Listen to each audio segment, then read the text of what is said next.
You're absolutely right, Gavin.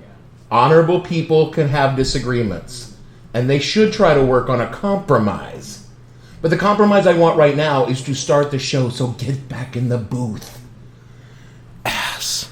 The following podcast contains... Gonna be some profanity coming at you. You bet you have a problem. Your employee here used profanity and threatened me with violence. Objection! These remarks are profane and irrelevant. A profane, obscene, pornographic freak. Explicit language.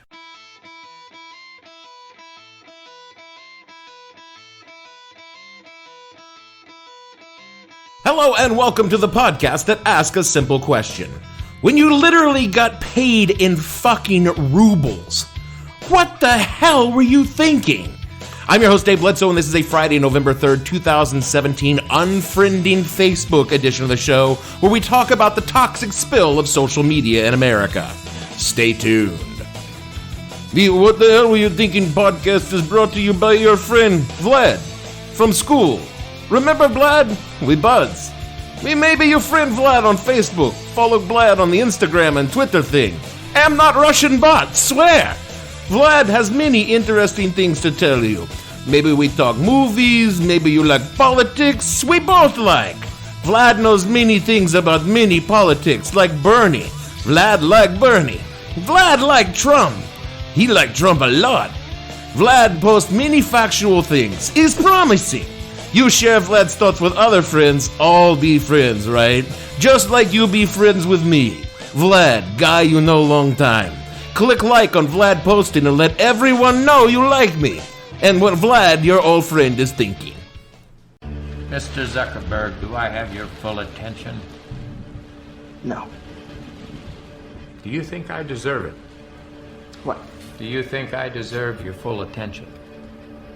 I had to swear an oath before we began this deposition, and I don't want to perjure myself, so I have a legal obligation to say no. Okay, no. You don't think I deserve your attention? I think if your clients want to sit on my shoulders and call themselves tall, they have a right to give it a try, but there's no requirement that I enjoy sitting here listening to people lie. You have part of my attention. You have the minimum amount. The rest of my attention is back at the offices of Facebook, where my colleagues and I are doing things that no one in this room, including and especially your clients, are intellectually or creatively capable of doing. Did I adequately answer your condescending question? Before I begin tonight, I gotta talk about what happened in New York last Tuesday. Because some dipshit who thinks an invisible sky wizard is a real thing drove a rented truck into a crowd of people on a bike path. This dipshit listened to some other dipshits on the internet who told him this would strike terror into the heart of us infidels. It did not. He killed 8 people and injured 12 more, and then do you know what we did? We had a fucking parade. Why? Because we're New Yorkers. Welcome to New York. Go and fuck a dick. That shit may play in other places, but we don't get scared. We mourn for those who died, but we don't get scared. Also, fuck every one of you Trump humpers who are jerking your tiny peen over Muslims. I'm looking at you, Laura Loomer. I'm looking at you. We also don't like tiny-minded dim fucks like you talking for us. There are a lot of Muslims here, and you know what? We love them. We want them here. We just fucking hate dipshits who take fake-ass sky wizards seriously, no matter what name they call their fake-ass sky wizard. And now, on with the show. What a week! How was everyone's Manafort Monday? Holy shit. It was fucking amazing, right? I mean, they didn't throw the book at Naughty Paul and his boy Gates. They dropped the fucking library on his ass. And then our boy Papadopoulos.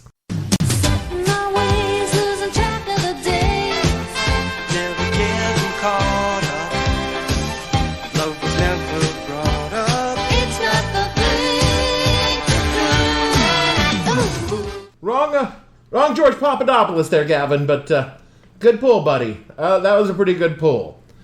That fucker already pled guilty. I mean, seriously, how fucking dumb do you have to be told right up front, which they do, that lying to the FBI is in and of itself a crime, and then immediately thereafter lie to the FBI? Did you think they were kidding? You already know you done some bad shit, and the fucking FBI is interviewing you. Did you think they didn't maybe have a little inkling that you had done bad shit, so you should just lie about it? This is the problem with all of these people in the Trump shit show. It's not just that they're malevolent, corrupt, and disgusting. It's also that they're fucking morons. Honestly, do not know how they managed to actually pull off their little scheme being this dumb unless they had help.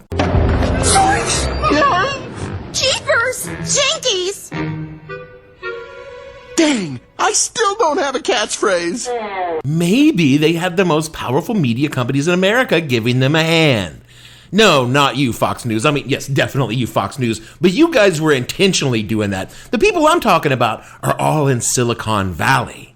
Now, we've known for a while now that Russia used social media as one of the myriad ways they fucked with the 2016 election. But this week, we finally saw details on exactly how they did so. And what we saw was, it wasn't subtle. I guess what I have to ask is, did Putin personally sign the checks to Facebook or what? He's not even trying to hide it, bro. The Russians literally, and I mean literally, paid Facebook in fucking rubles. You might think that maybe someone might have looked at hundreds of thousands of dollars in rubles, which is admittedly changed beneath the vending machines at Facebook headquarters that were pouring in from St. Petersburg, Russia, all of which were sponsored political ads, and think, Okay, that's strange. what they did instead was deposit the money and go on and find a new way to get people to reveal their most intimate details so they could sell them to other advertisers. And Facebook wasn't even the worst offender. Fuck me. Twitter is a fucking cesspit for Russian bots and trolls spreading propaganda like a cheap hooker spreads the clap on a Vladivostok dock. Okay, very specific. I've led a colorful life. Let's just leave it at that, shall we? From an article in Vice, quote, the number of bots on Twitter runs into the millions, given that an individual bot action can involve over 100,000 accounts. Ben Nemo, a bot hunter at Atlantic Council, told me a precise estimate is hard to come by. In March of 2017, one study by researchers at the University of Indiana and the University of Southern California estimated that up to 15% of all Twitter accounts are bots. In September, another study from Rice University put the number at 23% out of a global active user base of approximately 330 million. At one point in the summer of 2016, around 17,000 bot accounts were put to work amplifying the Russian election interference, estimated one company with direct access to Twitter data, unquote. Twitter bots are devastatingly effective at spreading bullshit because they do all the work with barely any human interaction. Type your lie and let the bots get it to the people you want to see said lie. The algorithm does the work for you. Big old friendly giant Google also did their part spreading Russian propaganda because you simply cannot internet without Googling. From the New York Times, quote, using accounts believed to be connected to the Russian government, the agents purchased $4,700 worth of search ads and more traditional display ads.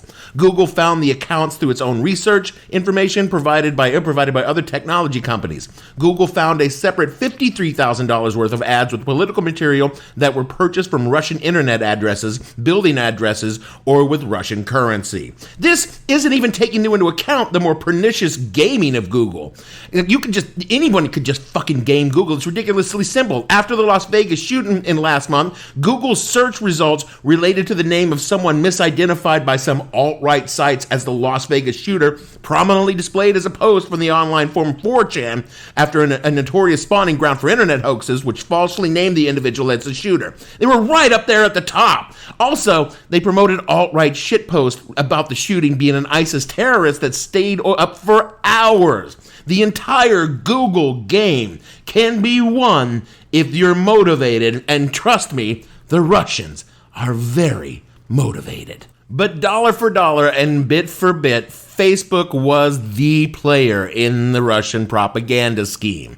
Research revealed Facebook's ads from Russian agents reached 150 million Americans in the months leading up to the election of our current national disgrace, and since then. The ads targeted both sides of the political aisle, often with the same issues. In Texas, Russian ads created a protest against Trump and a counter-protest against the anti-Trump protesters. The ads were not particularly sophisticated or even clever. Most of them were painfully obvious. One of the ads getting the most attention features a white Jesus arm wrestling a particularly swarthy Satan, promising to stop the Hillary Satan from being elected. Who would fall for such plain and idiotic bullshit? You know, morons. Why Facebook? Because everyone is on Facebook. In the history of human civilization, there has never been a platform as ubiquitous as the Zuckerbergian entity that is Facebook. And the tendrils of the Menlo Park monster thread through every social demographic in American and indeed world society. I felt it everywhere. There are two groups of people who are not on Facebook.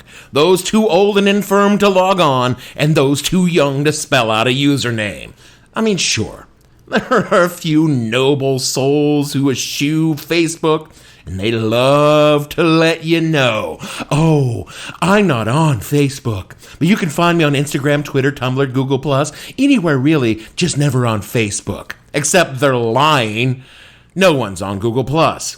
Twitter is vastly smaller than Facebook because it caters to a narrow demographic of users, primarily those of us who think we're too smart and or clever, and we want to think that we're influencers and, idea people. You smug son of a bitch. Facebook has taken the place of the village common, the back fence between neighbors, the local pub, and that corner in high school where you would smoke joints and talk shit. Hell, Facebook has alleviated me of the responsibility of calling my mother once a month because she can clearly see I'm not dead because of my smart-ass post about the president she voted for. Jesus, Dave, drugs would have been better. This is deranged. Quote. I'm not sure Facebook could be taken down even if retried. Whatever you think of Zuckerberg, the thing he created transformed how we communicate for good and for ill. And increasingly, it's making us ill. A study in 2016 found that, quote, only 9% of Facebook users' activities involve communicating with others. Instead, most users consume random pieces of content. And researchers found that passively consuming information isn't fulfilling or satisfying. Study participants experienced a sharp decline in their moods after scrolling through Facebook. Interestingly, they didn't experience the same emotional decline when they just surfed the internet. The toll on mental health was unique to Facebook. Through a series of studies, researchers concluded that by the time people log off of Facebook, they feel like they've wasted their time. Their remorse over being unproductive causes them to feel sad. And that was done before the election. These days, I log on to Facebook to spend the next 20 minutes smashing down some bullshit propaganda nonsense posted by people that I cannot unfriend or unfollow because they're blood related to me, and I actually do care if they live or die, even if I ever want to speak with them again. So by the time that I am done with that 20 minutes... I fucking hate myself. I thought back in the days I was having cyber sex on Prodigy Chat was as bad as I could ever feel about anything I could do on the internet. But apparently I was wrong. Facebook and the other media entities, Google and Twitter, like to tell us there was no way they could have seen this coming, and they are working hard to deal with the situation. But we've been talking about this problem for at least the past 5 years. When we first logged onto Facebook, we saw messages from our friends and family. The content was from people we knew and wanted to interact with, but rapidly by 2012... It is a barren wasteland. Every third post is an advertisement for something you accidentally clicked after drinking half a bottle of Jameson's. I want to make this perfectly clear. I don't want a mail-order Ukrainian bride, so stop offering me one, Mark Zuckerberg. And after that, it's a wall of sponsored content, like a page for some dick nozzle created to support his low-rated podcast, or an event to get people to come out and protest something that he'd never heard of, and I'm fairly sure isn't even a thing to begin with. No one is trying to deport third-generation Armenian whales with American last names. Combine that with the incessant bickering over politics or social movements, and Facebook has done more to make us hate our fellow Americans' fucking guts than anything since the Civil War. When they write the history of how the Second Civil War began, it will start, well, my Uncle Ted, that fucking Nazi, shared a Russian shitpost about President Dwayne "The Rock" Johnson coming to take our iPhones, and then all hell just broke loose. Now, Jimmy, throw another empty iPhone on the fire. It's starting to get cold in here. The big three, Google, Facebook, and Twitter, who make their money putting eyes on ads, aren't going to do anything about it because they know these shitposts generate clicks, which generates revenue. It's not the revenue from the actual post. That's actually nothing, but it's the ads they can sell along with those posts that pour money into their pockets like a rapper pours champagne into a stripper's vagina. Woo! That's cold. They make noises about instituting systems to prevent this from happening again, all the while leaving holes that are in the system that are big enough for Gavin to walk through in his winter coat. You're a tubby man, Gavin. Stop drinking so much Mountain Dew. Because the outrage, the fury, is where the money's at. They piously proclaim they are not media companies. They don't create the content we consume. They're the road, not the cars, and they're definitely not the drivers. What a load of shit. Their business model is no different than any other media company. They need eyes on their product, and they don't care for things like truth or even reality getting in their way. The Russian problem on Facebook is not new in the world. Publishers, and Facebook is a publisher, have long allowed content they know to be false or disruptive on their pages because they know that content sells. And that brings me to our way back. Find your way back. Find your way back to our heart. Our way back this week finds us on the streets of New York City, August 25th, 1835, where the citizens of this great city picked up the newspaper. The newspaper had been around for a long time, but technology had recently changed, and where once the printed word was the province of the educated elite and cost commensurately, breakthroughs had dropped the prices to the point where a publisher could make money on the masses in the penny press. The latest penny press was the Sun of New York, and the Sun was trying something new. They made their money not just on subscription or street sales. The Sun sold advertisements, and the Sun printed stories that other papers found too base to publish. Crimes, gossips, deaths. The Sun was the progenitor of tabloids, and it was paying damn well. On that August morning, the readers of The Sun were stunned, I tell you, to read an article detailing the wonders discovered by an astronomer, Sir John Herschel, using his marvelous telescope. The articles detail the wonder of this invention, its ability to bring the stars down to Earth for us to see, and to quote the article from The Sun, to render our enthusiasm intelligible, we will state at once that by means of a telescope of vast dimensions and an entirely new principle, this younger Herschel, at his observatory in the southern hemisphere, has already made a most extraordinary discovery in every planet of our solar system. He has discovered moons in other solar systems and has obtained a distinct view of objects in the moon fully equal to that which the naked eye commands of terrestrial objects at the distance of 100 yards. He has affirmatively settled the question whether or not that satellite, the moon, is inhabited. Wait, what? Why, yes, ladies and gentlemen, Sir Herschel had by his marvelous new invention witnessed the very residence of our own moon. The author of the article buried in that one-line revelation, life on the moon. Of course, that article was not complete and would be continued over the next few days, and people would line the fuck up for the next issue of The Sun. And the people were not disappointed. Again, from The Sun, the moon was profusely covered with dark red flowers, precisely similar, says Dr. Grant, to the papaver rovius or rose poppies of our sublunary cornfields. And this was the first organic production of nature in a foreign world ever revealed to the eyes of men. But wait, I hear you say, what about animals? Well, a species of gray pelican was the most numerous, but a black and white crane with unreasonably long legs and bill were also quite common. We watched their piscivarious experiments for a long time in hopes of catching sight of a lunar fish.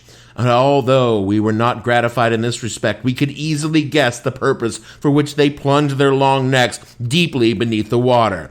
Day 2 ended with a tantalizing hint of what part 3 and subsequent parts would bring, and the city lost they damn minds. Over the next few days, the entire flora and fauna of the moon would be detailed. Fantastic animals on the moon, including bison, goats, unicorns, bipedal tailless beavers, and bat-winged humanoids. They called them Vespertilio Homo, and those Vespertilio Homo bat wings built temples. It was all written in ornate prose of the times, detailing fantastic civilizations on the moon. The story spread not just through New York, but throughout the entire United States of America. Via the telegraph to other penny presses, it was the first viral story of entirely American origin. The first viral story is that Jesus thing, but again, we're not supposed to talk about that. The nation was transfixed by the moon story. Well, except for the publishers of the other New York papers, who immediately suspected the Sun just made the whole fucking thing up. Which, by the way, you know, if you're a regular consumer of Fox News or you get your news from Facebook, they made it up. There is no fucking life on the moon. Despite what Alex Jones might tell you, the New York Herald, another big penny press, was digging furiously into the story to debunk it, but it was a staid and traditional journal of commerce, a stodgy trade paper, that first publicly called bullshit on the Sun. Quote, "There is no doubt but the article was manufactured in this country and it belongs to the same school as Robinson Crusoe and Gulliver's Travels." But the Herald followed up with a sprawling expose on exactly how the hoax was staged. Quote, "The town has been agate 2 or 3 days of the very ingenious astronomical hoax." And then he revealed a glaring mistake that revealed the whole thing to be a hoax. The narrative had supposedly been published in Edinburgh in the Journal of Science, but Bennett, the publisher of the Herald, pointed out no work of that kind is being published. A few years ago, there was such a work, but it merged into another journal published in London. The Herald found that Sun editor Benjamin Day hired a writer by the name of Richard Adams Locke, whom the Herald suspected of being the true author rather than the purported science, which saw all of this bullshit through the telescope. Editor Day of the Sun denied everything that came out of the Herald and launched a war between the papers, which was very lucrative for both papers. Over the next few weeks, a battle of words raged between the Sun and the Herald. Locke and Day refused to admit that the lunar narrative was a hoax.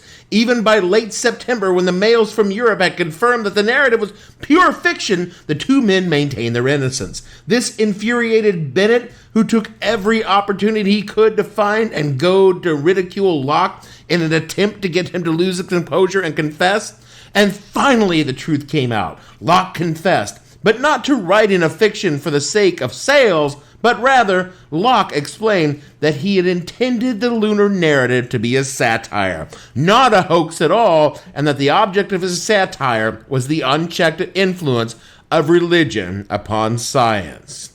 No matter what, the Great Moon Hoax made a lot of money, not just for the Sun, but for newspapers in general. The endless churn of articles, the search for truth, and then the true authors, and finally the confessions sold papers. It didn't even destroy the Sun. In fact, the Sun went on to be one of the premier papers of New York City, part of the legacy of New York media that had such a huge impact on our culture today. The Sun was the one that told Virginia, yes, there is a Santa Claus, and an editor of The Sun gave us the immortal quote, when a dog bites a man, that's not news, because it happens every so often, but if a man bites a dog, that is news. The Sun even hired one of the very first female editors in the United States and the very first female editor of a major daily newspaper. All because it was successful, because it published some bullshit that made people buy papers. And that is why Facebook will never really crack down on bullshit. It's part of the business model. At best, it will make some token changes that can rapidly be exploited by the next wave of con artists and influence meddlers. The same goes for Google and Twitter. It's why Twitter won't really get rid of Nazis and rape-threatening douchebags. It makes you people pay attention. The entire social media system isn't broken. That's how it was designed. How it was always designed. Anyone who says differently is selling something. And what they are selling is you. You are the product. You are on sale. And you are on a bargain price every single goddamn day. They sell your information to the highest bidder, and they sell your attention to anyone with a couple of bucks in their pocket. They will even help you find the right person to sell your bullshit to. You want to find a white, middle-aged racist in Mississippi? Well, that's a bad example. You can just open your door and look out and they're right there. But if you want to find a white, middle-aged racist in Mississippi who listens to polka music, wears only desert camo, and secretly watches gay porn every single goddamn night, Facebook will help you find that guy for just a small fee. Everything is for sale. The truth is unimportant, and all that matters is that money changes hands, and the hands keep changing money. Facebook is not your friend. Google is evil, and Twitter is a self-admitted shithole full of rapist Nazis. Welcome to 2017, and welcome to the future. You will always have the choice to turn it off, all of it, because that's the only way to escape this. Or you can go back to the way it was in the dark ages of 1993 when you had to handwrite thank you letters and eventually call your mother. No, God, no. So you better start learning to live with it. Because like with everything else involved in capitalism, the work is going to fall back on us. We have to be the ones to sort and filter the bullshit from the truth and teach the next generation how that's done. We need to learn to identify when someone is trying to sell us something so patently idiotic it can only be propaganda, and when something is just plain old-fashioned normal America insanity. We, and I know this is going to be a problem for most Americans, are going to have to learn to think for ourselves. That's outrageous. Well, it's either that or sell the whole country to the Russians and the Trump evangelical morons who believe Jesus is arm wrestling the devil for the soul of the country. And none of this absolves the companies of their responsibility. They knew they were selling the Russians ad space to pollute the political environment, and everyone wants to blame the media for Trump. Well, hey, pod friends, now you can, because the big three need to admit they are media companies or get the fuck out of the media business. They need to implement transparency on all their advertising, not just the politicals. They created a fucking social network where 1 billion people can log on a day. They sure as fuck can put a caveat on Russian propaganda shitpost, or just shitpost in general. Not that any of this will change the underlying problem, the engine that drives America, because in their hearts, the people that supported Trump are vile, evil, racist shitbags. And yes, I know who I'm saying that about. I am sick and tired of their righteous indignation and their faux outrage when I say it. The reason Russian propaganda worked is because you fucking shitbag believed what it said. You clicked it like rats stimulating a pleasure center, and then you spewed that hate out into the world to your vile, racist shitbag friends, and to offend those of us decent people who found it disgusting and frankly un-American. Trump is president not because the Russians shit in our electoral pool, because the electoral pool was already filled with turds, and you put them there. The apple pie Americans. All the Russians did was pull the gloves off and put out what you've always been thinking. all that shit, just like the shit stain currently residing at 1600 Pennsylvania Avenue. Americans are fucking morons. And in some ways, we got exactly what we deserve. But God damn, Facebook and the rest of Silicon Valley, you gotta do something. People should know where their bullshit is coming from. If I'm gonna be propagandized, give me good old-fashioned American propaganda, just like the founders intended when they hired people to write fucking scurrilous stories about their political adversaries in early newspapers. And if Silicon Valley won't do it on their own, mark my words, eventually we liberals will get power again, and we will pass laws forcing you to do this, and ours will be way more draconian than anything you would do on your own. So Zuckerberg, it's your move. And as far as our move, fuck, we all know we want to quit Facebook. We all know we want to get off social media. But it's like our relationship with that gay cowboy. We just don't know how to quit it. And I want to be done with it. I want to be the sort of person to say, I'm not on Facebook or any other social media. I'll tell you this. I really don't want to go back to calling my mother once a month. That is it for our show this week. Now comes the part of the show where I hypocritically tell you to follow me on social media at @thehell_podcast on Twitter or the show name on Facebook, because how the fuck else are you supposed to hear my dick jokes throughout the week? It's not like I can call you individually. Well, actually, there are so few listeners that I could maybe call you individually. But you know what you tiny few, you brand of brothers could do? You could just rate and review the show on iTunes so I can call even more people with my dick jokes all week long. All the shows are at the show name on Soundcloud and at www.whatthehellpodcast.com. For me, Dave Bledsoe, producer Gavin on Twitter, and all the other fictional Google Plusers on the show, we want to say, we don't actually look up the lyrics for this song. We just thought it was funny. So we'll see you all next week. Next day he's gone, and everyone must know exactly what went wrong. You're in love, now you're not. You post about it without giving it a thought. It's your love life recapped in status updates. It was fine at first, but now it's just great. So that's it, that's all it took. This is where the whole thing comes to an end. Starting now, you just become my very latest Facebook unfriend.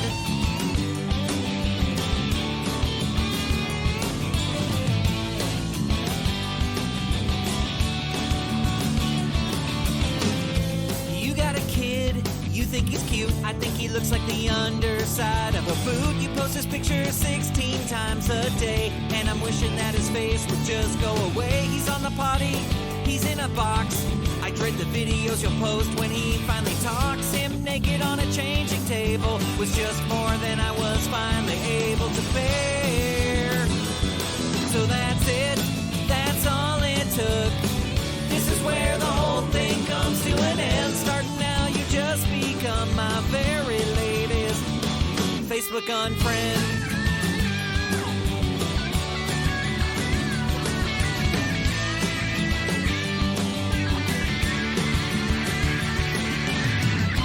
Yes, I could just hit the button and hide all these posts in my feed, but that's the easy way out. I'm man enough to do the deed. You're playing Farmville, you need a plow. This fact concerns me exactly how. I try, but I just can't read through another one of your political rants, or a post about your medical drama, or the proper use of the Oxford comma. I try my best to stay calm, but it makes no difference even though you're my mom. So that's it, that's all it took. This is where the whole thing comes to an end. Starting now, you just become my very latest Facebook unfriend.